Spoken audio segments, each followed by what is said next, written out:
C'è molto di buono in questi 100 anni di storia della bonifica, molto dell'uomo che ha costruito, che ha creato delle opere molto importanti per la salvaguardia del territorio, ma c'è anche un uomo che purtroppo non sempre è molto attento all'ecosistema, alla biodiversità.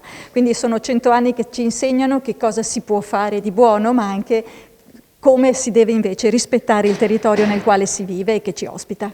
Noi da questo appuntamento ci attendiamo indicazioni da tutto il mondo che è stato coinvolto per ragionare sulla bonifica in generale, indicazioni su quale potrà essere il ruolo e la maggior attività utile al territorio che viviamo per uno sviluppo sostenibile, come diciamo, che non deve prescindere dall'ambiente in cui viviamo. Stiamo lavorando a un racconto su Silvio Trentin che ci sembrava dovuto e doveroso e stiamo cercando di elaborarlo assieme, io, Lele Marcassa e Giorgio Gobbo.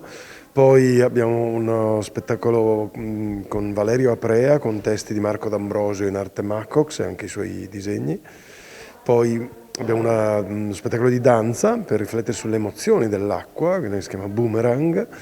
Poi abbiamo Ale e Franz che hanno preparato un pezzo sull'inquinamento e sul cambiamento climatico che poi permetterà di fare una riflessione in compagnia di Andrea Segre, l'economista, e come antipasto abbiamo una visione del film Welcome Venice di Andrea Segre, senza l'accento, e che permette di lavorare sull'idea di Venezia come metafora, no? Di come il territorio lavora, affronta le molteplici crisi di questo periodo.